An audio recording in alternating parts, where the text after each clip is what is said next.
boa noite. Bem-vindo ao Tarja Branca Curiçá em Você. Mais uma terça-feira e mais um tema para o nosso debate. Você que está online conosco agora, através do facebook.com/Cine TV Nordeste, convide seus amigos, compartilhe, deixe a sua mensagem hoje num tema tão importante e tão especial para todas as mulheres. Mas antes de falar no nosso tema, eu quero saudar com muita alegria ela que apresenta comigo o programa Tarja Branca, a psicóloga, a doutora Adriana Barros. Boa noite, Adriana. Boa noite, Simone. O tema de hoje está bem cheio de emoção, né? Muita emoção nessa bancada formada só de mulheres que eu vou apresentar agora. Hoje o nosso tema, vamos falar sobre o câncer de mama. E para compor aqui o nosso tema, eu recebo com muito carinho a Gyeong Lee, ela que é microempresária e que com muita superação e uma história linda de amor, conseguiu superar o câncer de mama. Gyeong, um prazer enorme ter você aqui em nosso programa. Obrigada, Simone. Boa noite. Prazer todo meu. Daqui a pouco tem uma história linda, muito bonita. Vamos receber também, daqui a pouquinho, a doutora Jurema. Ela vai estar aqui conosco, falando sobre nessa parte médica, aqui com o nosso programa, que é a Jurema Teles, ela que é médica oncologista. E para animar a nossa noite, nada mais, nada menos que a cantora Nádia Maia. Nádia, muito bem-vinda ao programa Tarja Branca. Boa noite. Boa noite, Simone. É um prazer estar aqui. Muito obrigada pelo convite, né? Para estar nessa noite super cheirosa e iluminada de mulheres. Só mulheres, né? Exatamente. Falamos aqui no início do programa que inicialmente o Tarja Branca era composto por uma bancada de homens, né? E ao passar do tempo, ela está sendo formada de mulheres. E para falar do câncer de mama, nada melhor do que as mulheres, mas sempre lembrando que a incidência de câncer de mama é bem superior, né, em nós mulheres, mas os homens também apresentam este índice, né? Sim. Um lacinho na cor rosa e o mês de outubro traz a conotação da doença que mais mata mulheres no mundo, que é o câncer de mama. E de acordo com a Organização Mundial da Saúde, a faixa etária que apresenta o maior número de incidência da doença fica entre 50 e 69 anos. Mas, de acordo com especialistas, mulheres novas com menos de 30 anos também já apresentam um alto índice da doença do câncer de mama. E este tema que a gente traz aqui em nosso programa, antes de direcionar a primeira pergunta para a Adriana, eu quero saudar com muita alegria a doutora Jurema Teles, que chega em nosso programa agora. Doutora, muito bem-vinda ao programa. Obrigada pelo convite. Prazer estar aqui. Coisa boa. Deixa eu dar uma olhada aqui em seu microfone. Agora, eu acho que sim. Agradecendo o convite e a oportunidade de estar aqui. Muito obrigada pelo seu sim aqui para o nosso programa e a certeza de que iremos ajudar muitas mulheres e homens também. Adriana, uma notícia de doença, sempre ela é muito desagradável, né? Então, quais os impactos psíquicos, psicológicos na mulher e também junto à família quando se recebe o diagnóstico do câncer de mama? O câncer de mama, o câncer de uma forma geral, ele traz um impacto no emocional. Ainda, Simone, se atrela a ideia de câncer, a ideia de morte, não é? Então, o apoio psicológico nesse momento é tão importante quanto o processo medicamentoso. Ao receber um paciente com câncer de mama, câncer de mama, que é o tema do Outubro Rosa, é muito importante esse acolhimento, acolher o paciente, que pode passar por alguns estágios da doença, do processo psicológico, desde negação, depressão, isolamento, até o processo de aceitação, não é? E esse movimento, quando se fala em câncer de mama, muitas fantasias surgem na cabeça feminina, desde a mudança de identidade, da ideia da mastectomia, da mutilação, de será que eu vou conseguir ter filhos, como é que eu vou ser vista como mulher, a autoestima fica comprometida, a autoestima feminina fica comprometida, o medo está inerente todo o tempo nesse processo, então esse acolhimento é fundamental. Uma coisa que é muito importante também é o esclarecimento, não é? O papel do médico nessa função de esclarecer o paciente, das possibilidades do que ela vai, do tratamento a ser conduzido, clareia muito, a informação sempre traz um processo muito acolhedor. Então a gente deve trazer para o psicológico esse tratamento acolhedor ao paciente, não é? Trazer a família para perto, não é? Ajudar a família também a compreender esse processo, porque lá no Instituto do Coração em São Paulo, a família do paciente ela é vista como paciente. Né? Hoje a gente já vê a família do paciente como paciente, porque muitas vezes eles têm até um tempo diferenciado de compreender, porque passa por uma sensação muito de impotência. A Elizabeth Kubler-Ross, uma psiquiatra norte-americana, foi ela a primeira pessoa a falar desses estágios da doença. E muitas vezes quando a gente atrela ainda a ideia do câncer, a ideia de morte, não é nem a morte em si, mas são as perdas, não é? A morte do que eu estou deixando, a morte do que eu estou perdendo. Então, é muito importante você trazer um esclarecimento no tocante a esse tratamento, porque como essa mulher pode ficar depois de um tratamento. Uma das vezes, o paciente ele pode também trazer a ideia de que a doença pode voltar. E aí ele vai passar a vivenciar o medo em todo o processo, até a dessensibilização. Ou seja, à medida que o tratamento vai se fortalecendo, vai ficando firme, a gente vai percebendo essa dessensibilização do paciente. Então, principalmente quando o paciente está no hospital, internado, se existe essa possibilidade de um tratamento com respostas positivas, é importante ajudar o paciente nesse pensamento, nessa reestrutura do pensamento. No início do que se descobre, né, o câncer, tratado com antecedência, ele poderá voltar depois da cura ou não? Quem vai lhe responder isso melhor vai ser a médica, né? Eu vou abordar mais os aspectos psicológicos da doença.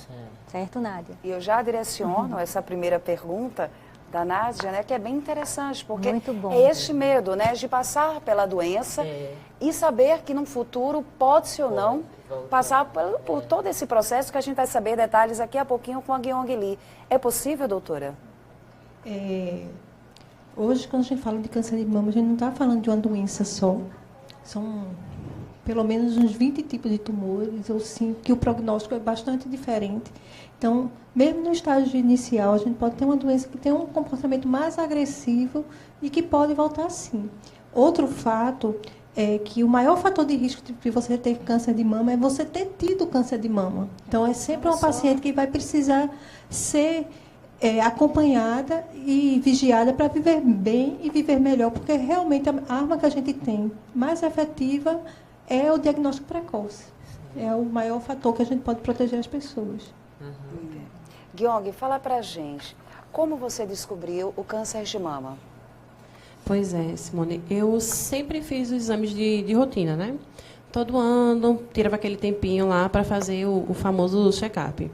E atrelado a isso, né, já está no período de fazer o check-up, eu senti um incomodozinho, eu senti um carocinho, um nódulozinho, e pedi para o meu esposo, né, porque como você já fica meio assustada, assim, né, será que realmente isso aqui está em mim? Eu pedi para ele realmente fazer esse toque comigo, ele disse, tem um carocinho, mas não é nada. Olha, é o doutor, né? e fui, né, fazer os exames.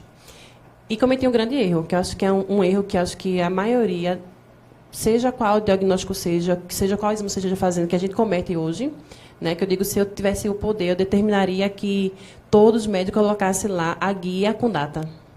Eu fiz o exame, guardei. Né, me deu o exame, a guia lá, na verdade, eu guardei aquela guia e fui adiando. Levei alguns meses para fazer. Né, levei mais ou menos 3 meses. Para você ter noção, meu primeiro exame, eu tinha o maior nódulozinho, que eram 3, mais ou menos, depois eles meio que se uniram, ele tinha 1,3, acho que maior. E quando a gente veio a tirar a mama, né, fazer mastectomia, já estava com 5 centímetros. Nossa. Então, assim, né, uma mulher jovem, com os hormônios todos fluindo, um câncer com me corrija se estiver errado, doutora, com que ele tinha, no caso, uma resposta hormonal, ele foi crescendo, realmente desenvolvendo mais rápido. E o fato de eu ter deixado ele ali quietinho, né, ter guardado aquele exame, acho que isso agravou muito. Você tinha quantos anos na época? 32 anos. 32 anos, né? Que já sai daquela faixa etária que é acompanhado junto ao Ministério da Saúde. E você vê a idade, né? Sim. A idade, que ela começou, né, a sentir 33, não foi isso que você falou? 32. 32. Como eu falo assim, eu teria todos os indícios para não ter, né? Que eu fui mãe jovem, no caso, era jovem, né? Tinha 32 anos, tive a menstruação mais tardia. Digamos que eu tinha todos os indicadores para não ter um câncer de mama. Na tua família teve alguém com esse Eu tive uma tia, por parte de mãe, que ela chegou a ter um diagnóstico, mas que nem chegou a fazer nem quimioterapia. Foi um nódulozinho ali isolado, que fez o quadrante e resolveu dali. Hoje que os Estados Unidos coloca que 1 em cada 8 mulheres vai desenvolver câncer no decorrer da vida. Então, isso é um risco universal, né? A gente fica assim, quem é que tem um fator de risco? O caso familiar é menos que 10% dos casos. A questão da paciente jovem, menos de 35 anos, é menos de 5% dos casos também. E nessa faixa etária tem uma ocorrência um pouco maior da questão familiar. E nessa faixa etária, a mamografia não protege, a mama é densa, a sensibilidade do exame é muito pequena. Então, a maioria dos casos realmente é o toque, é se conhecer, e muitas vezes é o parceiro que percebe, né?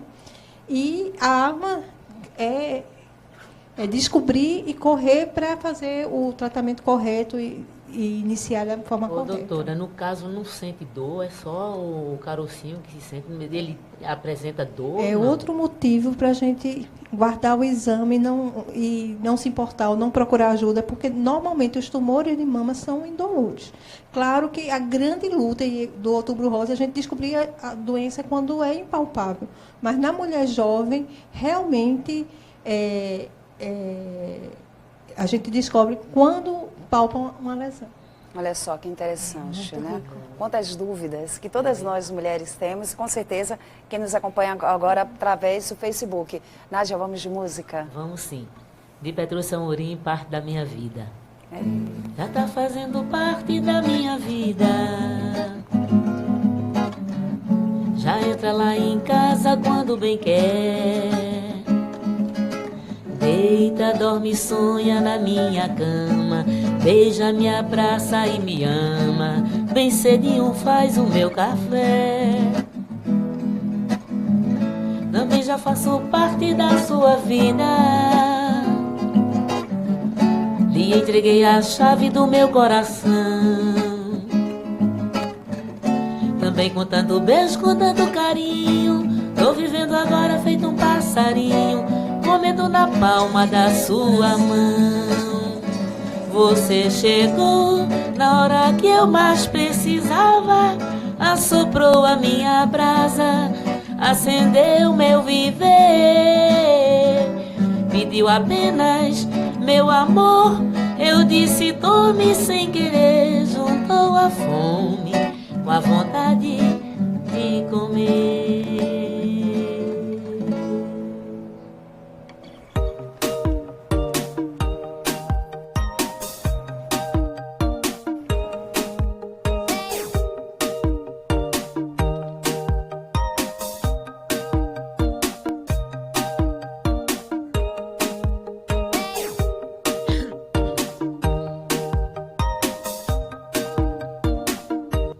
Estamos de volta no programa Tarja Branca, Curiçá em Você, hoje trazendo o tema sobre o câncer de mama.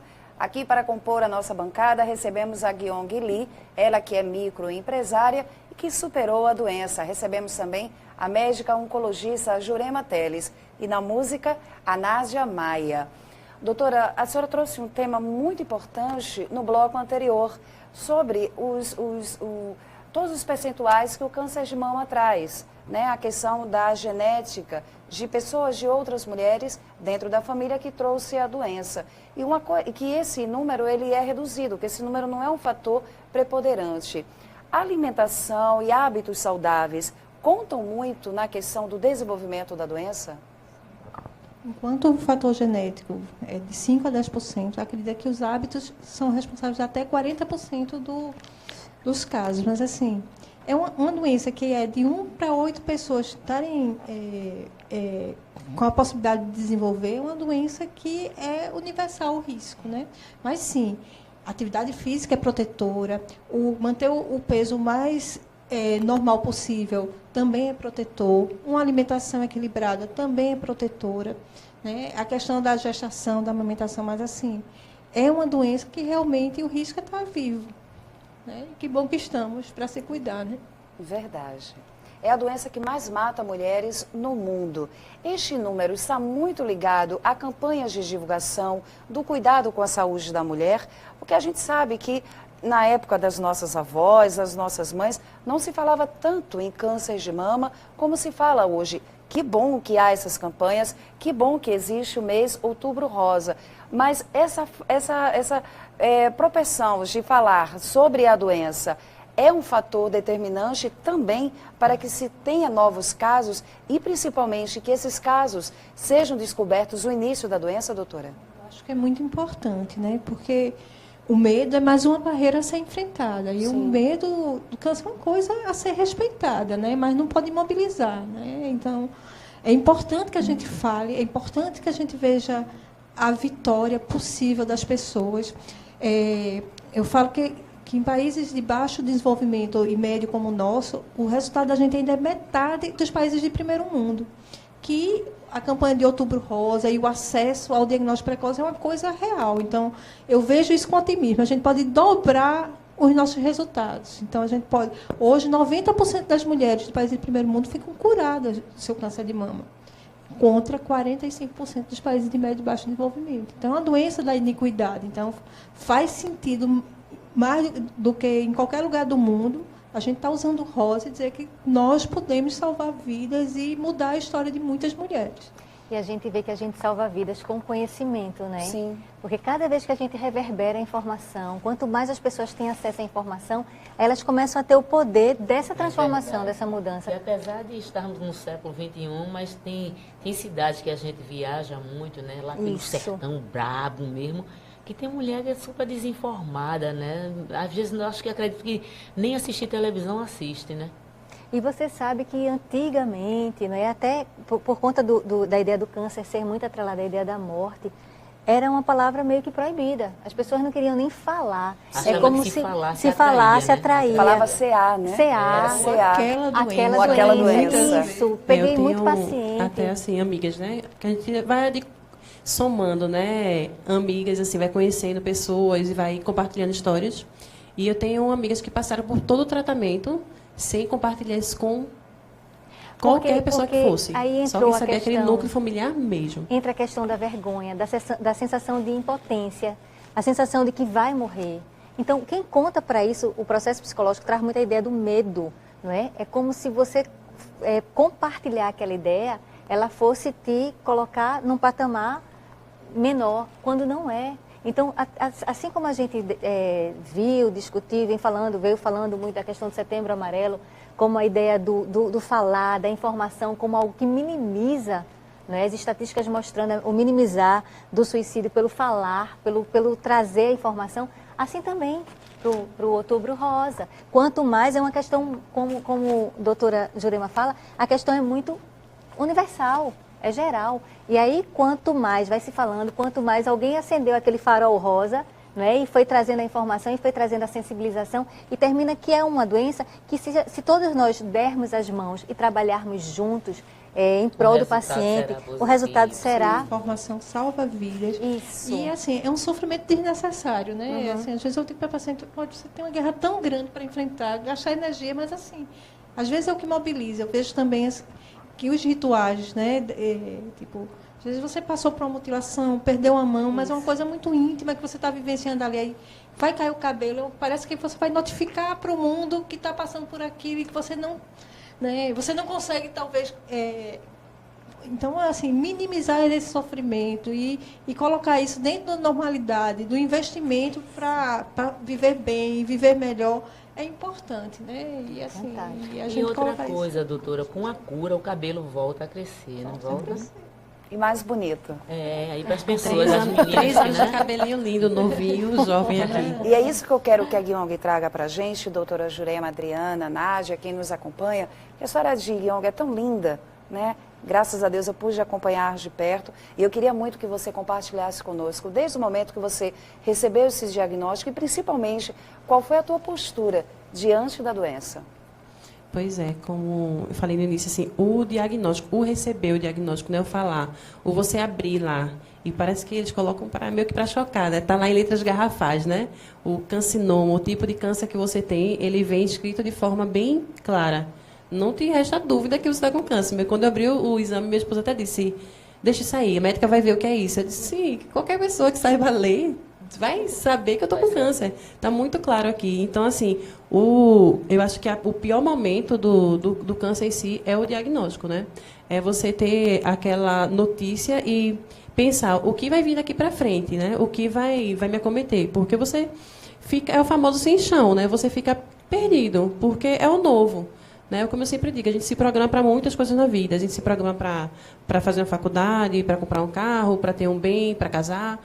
Mas a gente não se programa para ter filhos, né? Mas a gente não se programa para uma doença. Né? Ninguém diz assim, eu tenho uma malinha aqui guardada para se eu adoecer, vou fazer assim. Se isso acontecer, eu vou fazer de outro jeito, né? Então, é o inesperado, né? Como vocês falaram, a questão do cabelo. Eu cheguei a falar o que hoje eu vejo como uma tolice, né? De dizer assim, prefiro perder a mama do que perder o cabelo. Perdi os dois. Né? Precisei passar pela mastectomia e também fiquei carequinha, né? Como eu falei, esse cabelo aqui é bem, bem jovem, tem nem 3 anos ainda. Mas, assim, eu acho que do processo da descoberta, né? A minha maior luta foi contra a depressão, né? Porque eu não sei se o câncer é associado à depressão, a depressão é associada ao câncer. Mas eu acho que eles andam meio que juntos ali.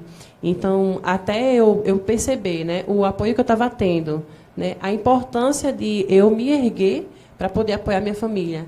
Como a psicóloga falou, né, a família ela é considerada um paciente. E eu tenho certeza disso. Né? Eu não gostaria nem de imaginar o sofrimento que minha mãe passou, né, de sentir. Imaginar, eu acho que imagino. a família sofre mais do que o próprio paciente, viu? Pois Sofre é. Um mais. processo que Envolve envolve toda a envolve família, todos, né? São né? perdas para aquele grupo familiar. Pois é, eu digo assim que a carga de Outro é... medicamentosa vem toda sobre o paciente, né? A carga emocional, ela é com certeza dividida. Ela vem sobre a família, sobre os amigos, né? Você meio que começa a enxergar, né, melhor as pessoas. Me diz né? uma coisa, a quimioterapia dói depois do processo ou não? Não, na verdade, eu acho que a quimioterapia, em momento nenhum, ela dói. A quimioterapia não dói. Às vezes, assim, o furar, o incômodo da furada, hoje, né, tem ciclos semanais, exame, alguns ficam com dormência, neuropatia, né? Mas o processo em si mexe com todo o organismo. A notícia, né? Essa questão que é interessante que ela coloca, né? Da depressão andar junto, né? É uma situação de estresse grande que mobiliza muito e tem, sim, fatores comuns, né? Comprovados cientificamente do ponto de vista imunológico para a depressão e para o desenvolvimento de um câncer, sim, né? E é muito importante a gente olhar essa pessoa como um todo, essa família como um todo, porque fora curar o câncer, a gente quer devolver a pessoa bem, sobreviver bem e para viver bem e aproveitar essa oportunidade de renovar a vida, né? E muitas vezes a gente cura o câncer e a pessoa não consegue retomar a vida e aproveitar essa oportunidade que está tendo. Fica presa no medo, né? No medo, Fica presa na ideia da depressão, reincidência. nas perdas, que não são poucas, né? Tem gente, assim, que, tipo, caiu o cabelo era pior do que perder a mão, mas, assim, não é permitido dizer isso, né? Assim, dizer, eu estou aqui sendo fútil porque eu estou preocupada com o cabelo. Preocupada com a minha Mas aquilo aparência, tem né? todo um significado, né? De perda, né? Eu vim agora atender uma pessoa de 31 anos, a preocupação dela era não gestar mais, assim. E ela conseguir verbalizar isso, você vê que era muito doída, assim, porque enquanto a tua vida em risco, parece que você não tem direito de ter outros medos, né? E tem sim, né? Você tem toda uma perspectiva global de construção. O ser humano é sistêmico, então ele tem direito ao medo sistêmico.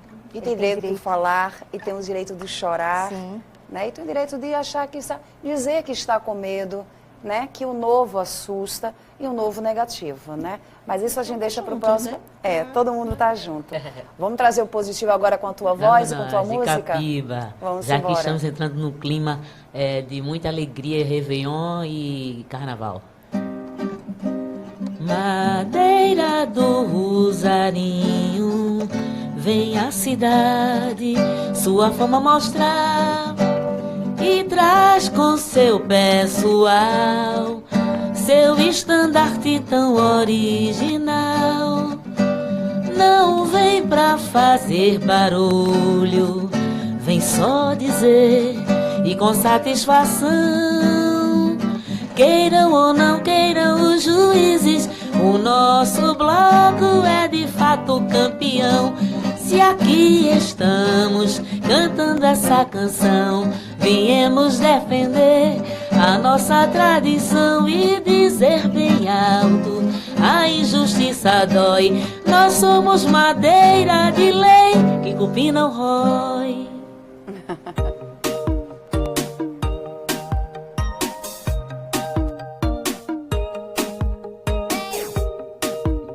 Saindo uma gripe pesada.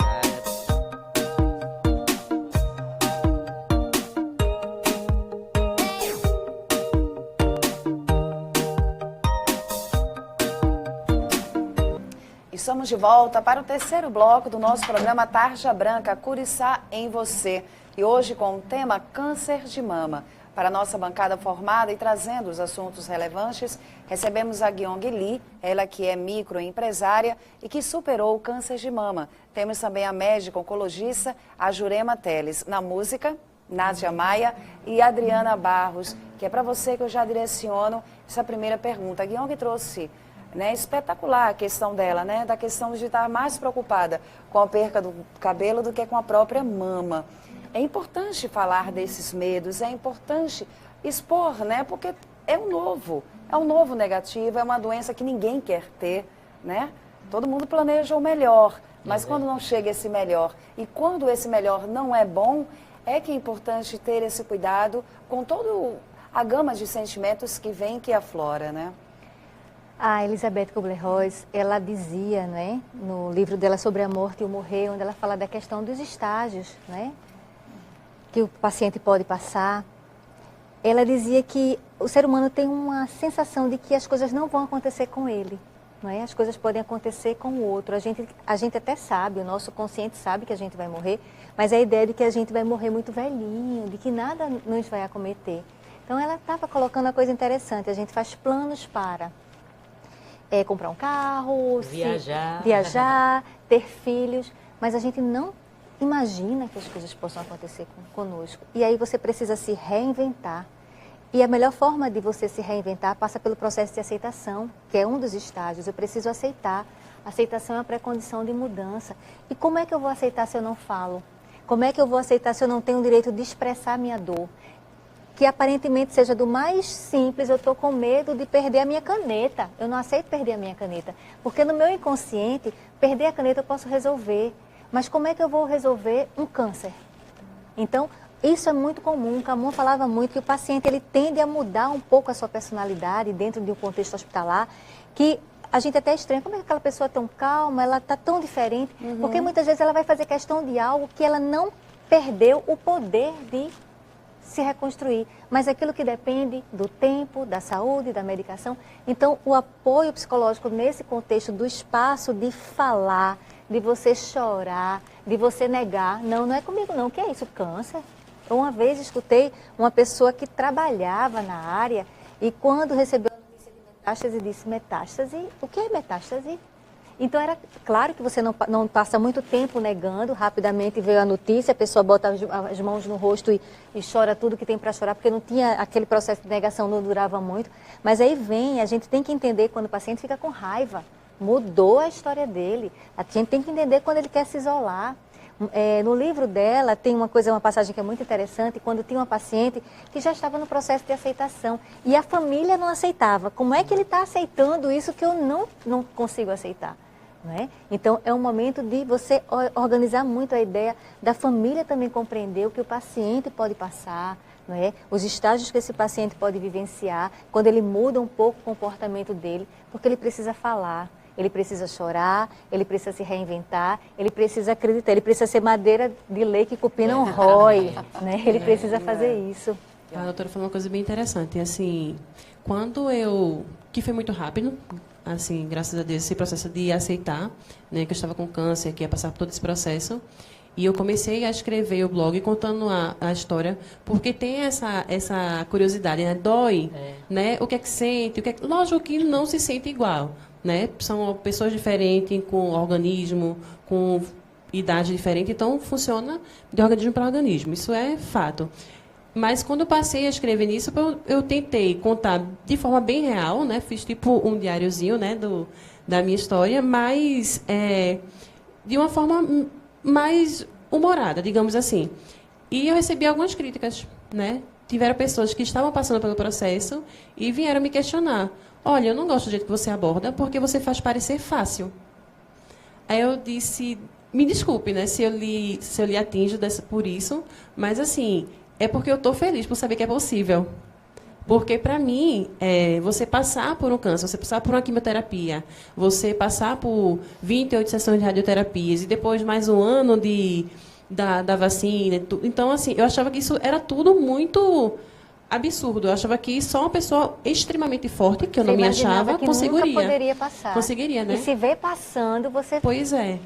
Tanto que está feliz, que né? no início eu não conseguia ver o hoje, eu não conseguia me enxergar já bem como eu estou hoje, só passando pelo processo. Eu dizia, ver é possível me deixar feliz demais. E o medo, né, disso tudo, né, desses palavrões, rádio, químio, né, vacina, né, é um mundo do desconhecido. E às vezes o medo do desconhecido é pior do que a vivência, né? E é uma coisa muito cheia de dogma, de um medo real também.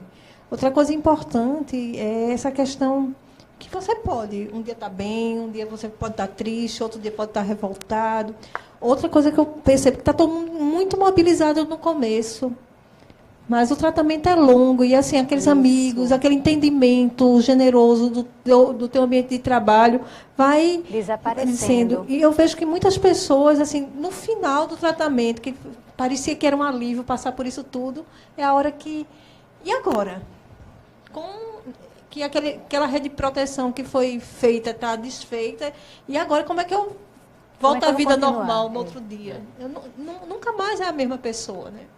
É verdade. Doutora Agora, Jurema falou uma no coisa... caso, pode reconstruir a mama, se for preciso tirar?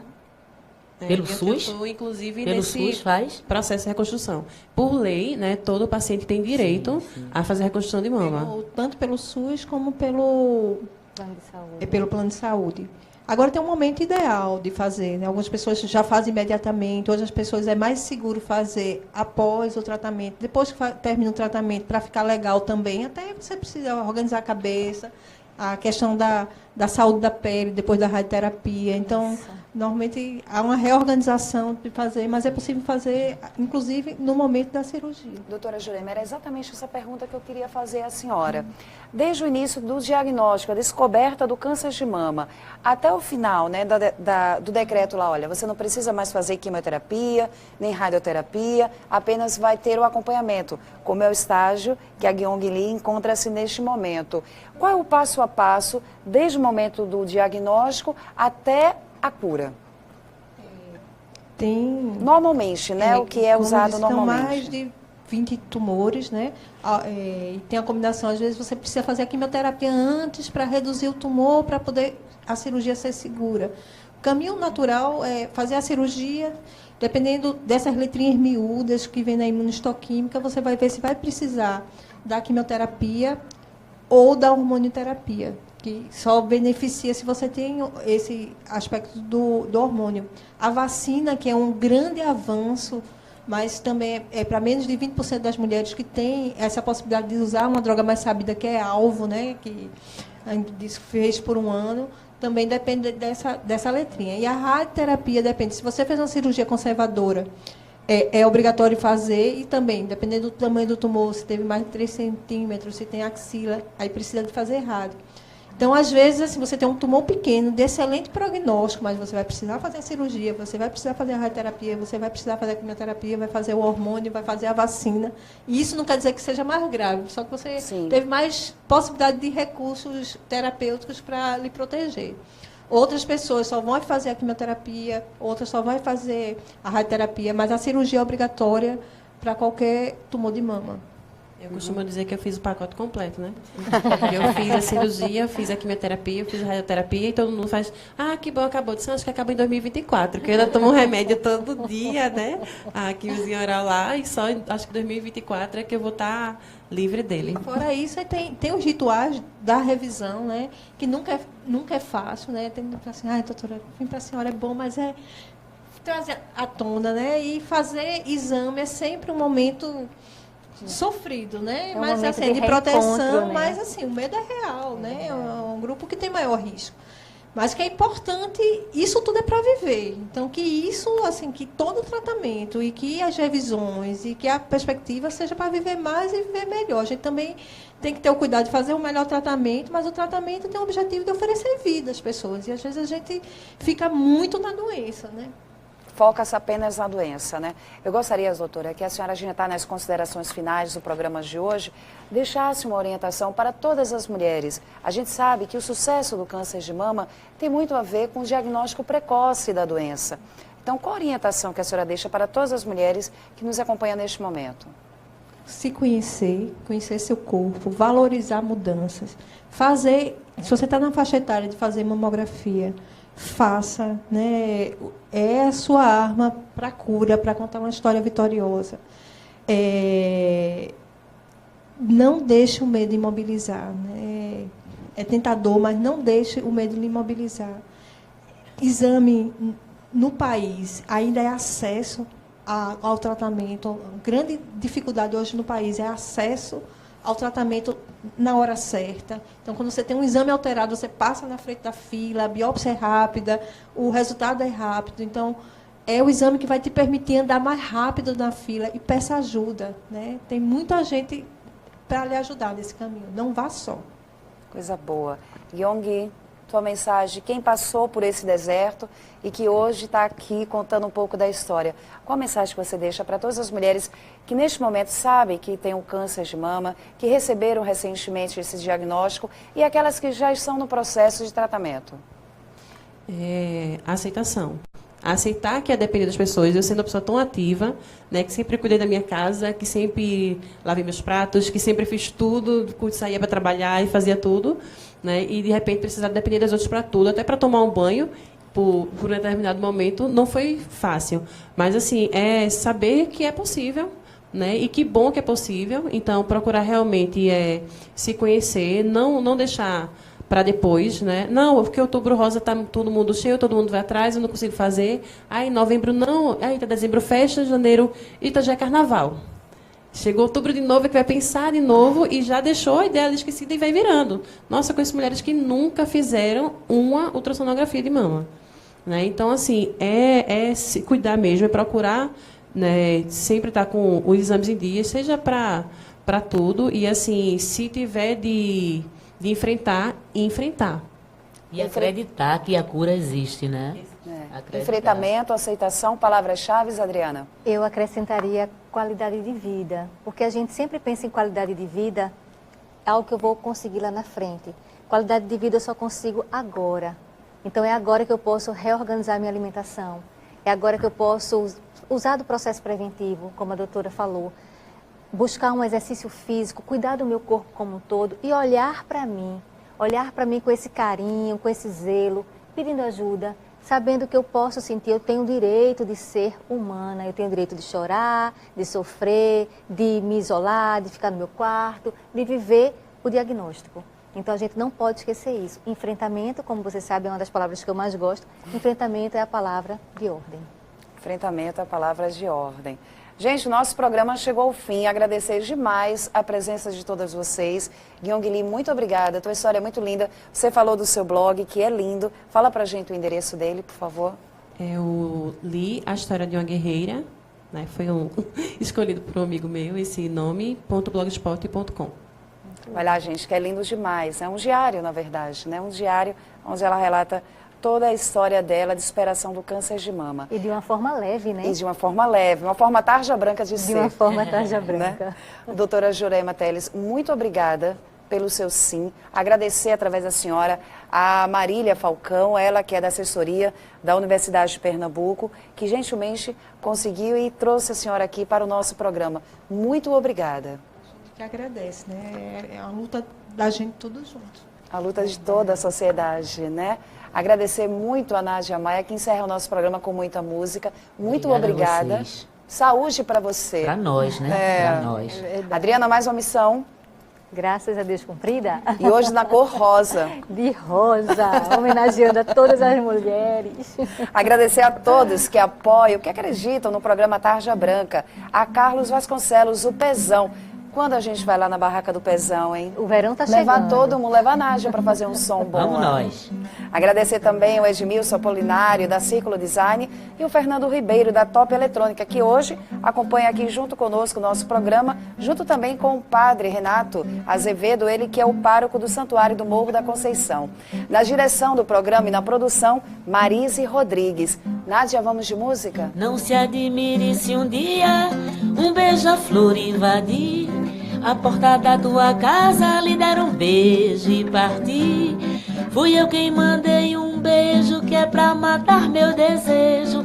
Faz tempo que não lhe vejo, que saudade doce.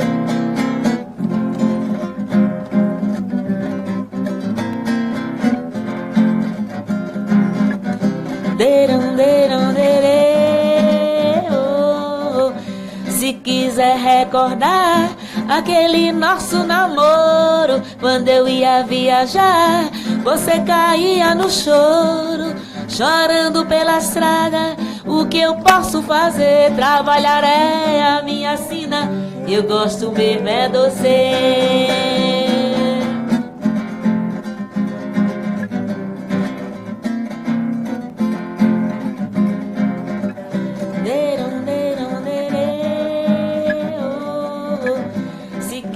Recordar aquele nosso namoro, quando eu ia viajar, você caía no choro, eu chorando pela estrada. O que eu posso fazer? Trabalhar é minha sina, gosto mesmo é doce, gosto mesmo é doce.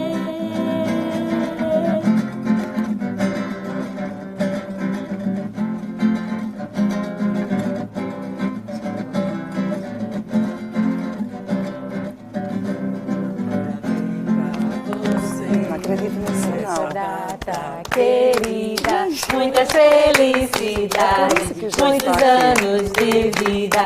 Parabéns pra você nessa data querida, muitas felicidades, muitos anos de vida. Viu? Hoje é aniversário de Simone, não é? A nossa Parabéns, homenagem Simone. aqui com os amigos. Obrigada. Tá no ar ainda? Tá. Meu Deus! Venham, gente. Não acredito. Feliz aniversário. Vem aqui pra trás, ela tá fugindo aqui.